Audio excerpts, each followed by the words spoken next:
Welcome to the OT. I'm Elise Jesse, and the biggest game of Week 17 is taking place right here behind me at Paycor Stadium on Monday night.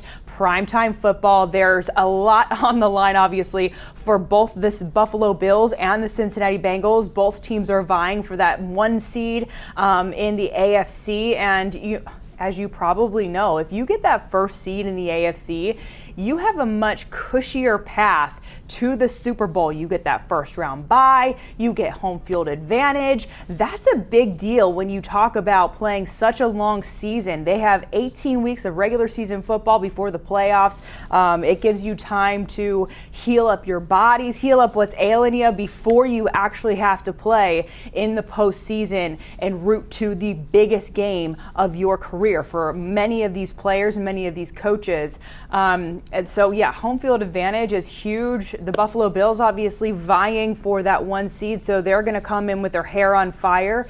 But one thing that I have noticed when looking at the numbers, if you're a believer of Pro Football Focus and how they do things, their metrics, I noticed that the Buffalo Bills are one of the poorest teams in tackling, especially when it comes to the run defense. The other teams that are worse than the Buffalo Bills when tackling against the run, that would be the Jaguars and the Texans. So if that tells you anything, you should expect fundamentals to be lacking a little bit, I would think, on Monday night, unless they've been working specifically on fundamentals and the art of tackling. I actually was talking to Jamar Chase this afternoon and brought this subject up, and this is what he had to say. I actually liked his answer quite a lot.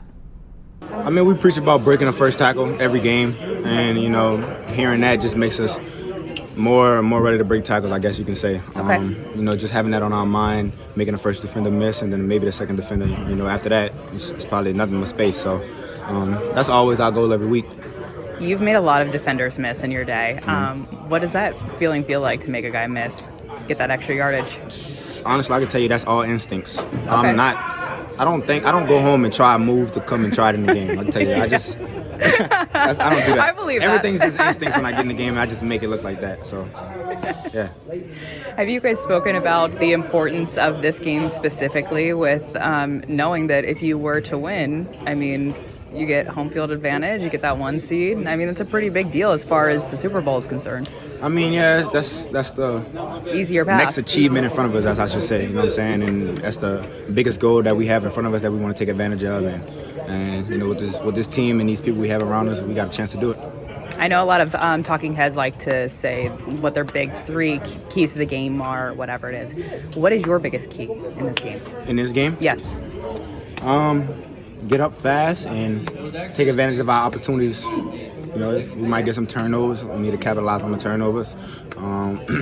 First possession, we need to start off good, get up on top and just be aware of all our situations. Jamar Chase is right. Taking care of the football is incredibly important, and the defense creating turnovers is incredibly important. The Buffalo Bills are susceptible to turning the ball over. We just watched them last week against the 3-12 Chicago Bears.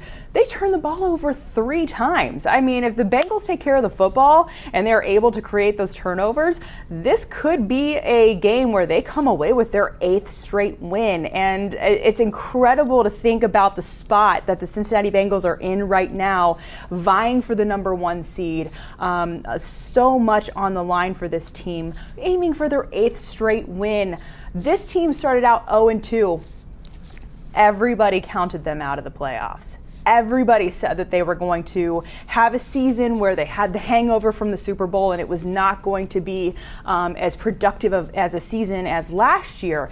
Everyone said that except for the Cincinnati Bengals coaching staff and the Cincinnati Bengals players. They just kept saying, we're staying the course, we're not worried about it. They did not seem fazed. Joe Burrow, one of those players who did not seem fazed by the 0-2 start or the 2-3 start either.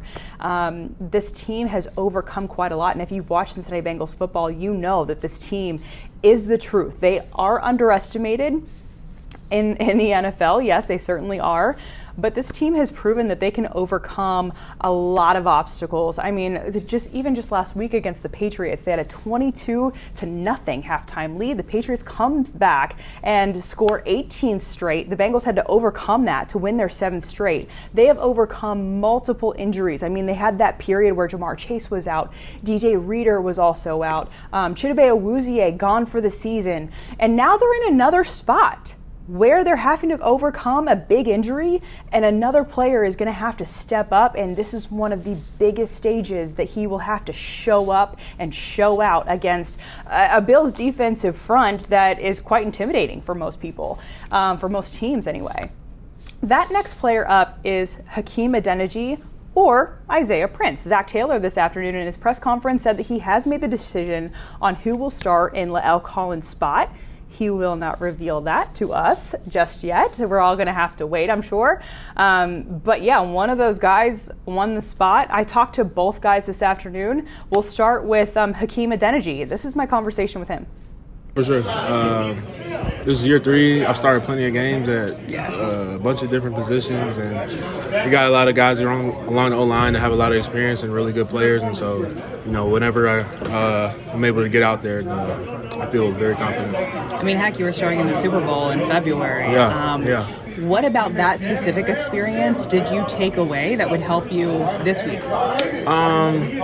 Man, just that whole season was a journey, and played a lot of really good players and played in a lot of different environments and hostile situations. The Super Bowl's the most watched event, I'm sure. So just that kind of, pressure and playing Monday night. Obviously, we're 2 of the top 3 teams in the AFC. It's a big game, so something like that.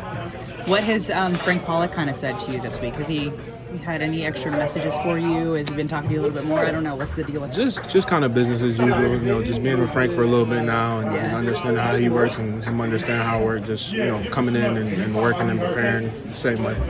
Does your preparation change at all when you are preparing for a starting position?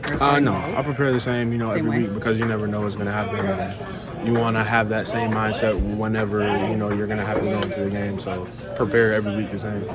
I've noticed looking at all of the spots you've played on the line, you're extremely versatile. Yeah. How far has that taken you in this league? I feel like when you are a versatile player, you last a lot longer, and you just have a lot of opportunities on the team. Obviously, it's something that they preach on when you come into the league, being versatile, and, there's so many spots in the line, there's so many different, nuances on how you play the position. So, and somebody that can come in when you have 8 active, to be able to play multiple positions when people go down or, different situations happen is pretty key.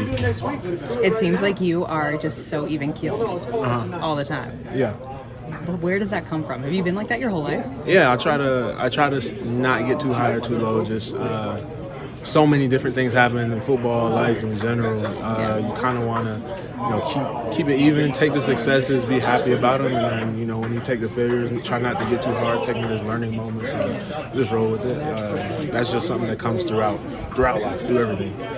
I know you touched on this earlier. This game on Monday night is huge because a win would put you guys in great position to take that number 1 seed, which obviously gives you a much easier path to the biggest game on the planet, which is the Super Bowl. How important is that to you personally to get that 1 seed? Again, we're very process oriented, and so obviously this is a huge game, but at the end of the day it's the next game, so that's the biggest win. And it's hard to sit up here and act like it's not a big deal, because it kind of is, but we've been doing good and we've been finding ways to win games for the past couple of months, and so we're wrapping up the season here, and we want to obviously go into the playoffs strong. So this is the next one. Really good team that we'll probably see again at some point. So it's huge for us to go out there and make a statement. Have you seen fans I don't even know if you keep social media or not during the season. If not, that's totally fine. But people calling for a former player, Andrew Whitworth, to I think come I saw back. something about that. He's in his 40s. What do you take away from that? Because I think people assume that because he's played the position, he could just come in off the street after not playing football and just go into that position. Will you just describe the work that it takes to get into football shape and be able to play that position? It takes a lot of work. I mean, then again, he's a Hall of Famer. Yeah, he's a go for sure. Yeah. So I mean, I guess if anybody could do it, someone like him would be able to do something like that. But I mean, obviously for the average person or even like a decent athlete, it's definitely not the easiest thing. Yeah. I can't even imagine trying to prepare for that position. Especially at this point in the season. Right. Yeah. Week 17. Come on now. Yeah. Yeah, I had to ask Hakeem if he has seen any of the fan outcry for Andrew Whitworth to come back to Cincinnati and start on the line for the Cincinnati Bengals. Obviously, he would need time to, if that were to happen. I personally don't think that would happen. But yeah, he would obviously need time if that were a plausible scenario to get ready and get in shape and, get to know who he's playing with on the line as well if he were to come back. Again, I don't think that is going to happen, but I just thought it was interesting to talk to Hakeem about just the outcry that we've all seen for Andrew Whitworth to come back, even though he is one of the guys who is actually preparing to start on Monday night against the Buffalo Bills. I also talked, as I told you earlier, to Isaiah Prince. You'll notice right away he was asked about Frank Pollock, and you will notice his face light up as soon as he says Pollock's name. Here he is. Time you could be in the same place for multiple years in this business is always a blessing, and I'm always grateful for that. Anytime I can come in here and put the NFL logo on, I'm grateful for it, no matter what my role is. How was Frank helping you? Say that again. How was Frank Pollock helped you here? Frank Pollock's a great coach, man. Hartford's hard on technique, but he's really smart, and I think he does a good job of pushing us and making sure we get better weekly and not slacking off. I think he's a great coach, best in the business. What would it mean to you if you did get the start?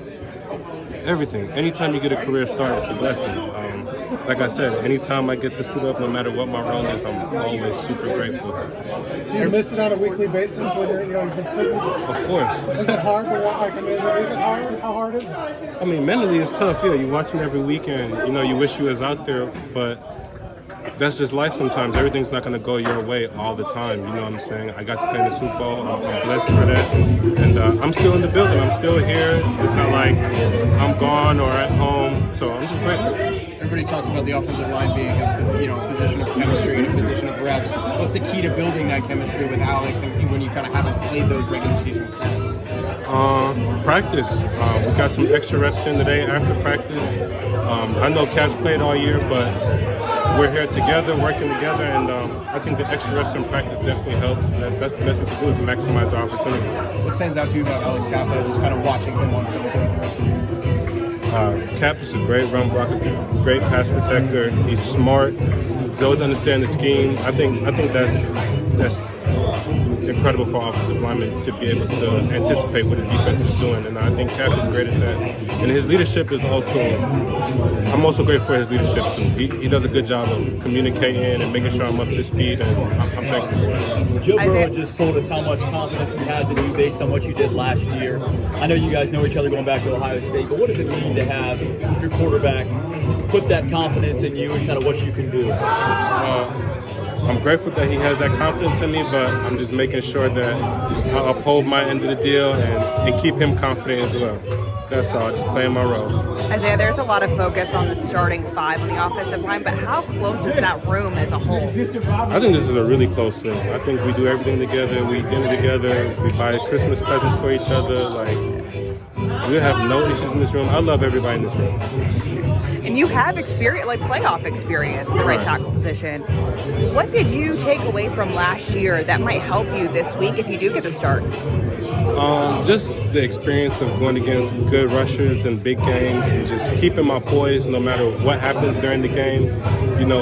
Things go left and right. We're playing another good team, another good player, and just staying poised and just staying in the game, just stay locked in, keep going. For your position, what is the most important part of stopping a big, fast defensive end coming at you like this? Get off the ball and create space. Make him play in your world. Don't fall for his moves. Stay in your lane. That's the best I can give. What have you seen from the Bills' defensive line that might present a problem on Monday night Anything that sticks out to you off the top? Oh yeah, they're pretty good rushers. Number 50, number 90, the two inside guys at Oliver. They're really good rushers, really good players. I think the best thing for us is communicate and all be on the same page and play together. I think all 5 play together. I think we're unbeatable. As you heard Isaiah Prince say, he would love that starting spot in place of Lael Collins, who went down last week with an ACL and MCL injury. He is done for the year. So whether it's Hakeem or Prince, that's yet to be determined. Zach Taylor knows. He knows who he wants to start in that spot. He's just not telling us that yet. I'm not even sure if he told the players, because neither player alluded to whether or not they knew who was going to be in that starting spot. But whoever does get that spot will have a lot of pressure on them. They will have a lot of pressure to shine, to protect Joe Burrow. As we all know, the Cincinnati Bengals are much better when Joe Burrow is kept upright. In the last 7 weeks, they've won 7 straight, and Joe Burrow has been sacked in each of those games 2 or fewer times. Now, when Joe Burrow is sacked 5 or more times, the Cincinnati Bengals are 0-3. That is not a good stat. You do not want Joe Burrow to be sacked multiple times throughout this game on Monday night. And one last thing to touch on before we go, Joe Burrow, I mean, the accolades just seem to kind of roll in for him. Such a unique quarterback, and he could be, well, he will be on Monday night. He's just got to throw 12 passes. As soon as he throws that 12th pass, he will be the league's all-time career leader in completion percentage, 69%. Right now, the leader in the NFL record books is Drew Brees, and Drew Brees had a 67.69 completion percentage.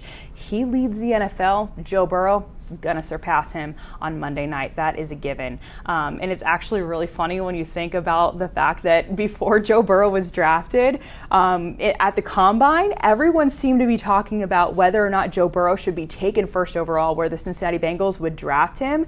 And they touched on that. They kind of dinged him for hand size. I remember that being a big conversation. I remember Joe Burrow being asked about his hand size, and he laughed about it. I remember Zach Taylor laughing about that at the Combine. And I remember Duke Tobin being shocked that that was a legitimate question that people were asking him. And of course, knowing what we know now, there's good reason for them to all laugh at a question like that. Joe Burrow gets the ball out faster than almost anybody else at 2.48 seconds. That will certainly be a challenge for the Buffalo Bills defense. I think they'll try to really cloud his first read, probably drop back 7, rush 4, try to make Joe Burrow as uncomfortable as possible. That's always the defensive unit's goal when they're focused on stopping a prolific quarterback like Joe Burrow is. I don't expect the Buffalo Bills to actually blitz Joe Burrow, because he's got a 110 passer rating against the blitz. So I don't think that's going to happen. I do think they are going to try to make it as tough as possible on Joe Burrow and the Cincinnati Bengals. But of course, you can never count out the Cincinnati Bengals in a game where Joe Burrow is starting under center. Again, massive game Monday night. I will be here covering it along with James Rapine. Hit that subscribe button if you want any of those updates. Ring the bell. You'll get a notification about the latest videos that are updated. And I will see you right here on the OT at 8 o'clock next week, Thursday night.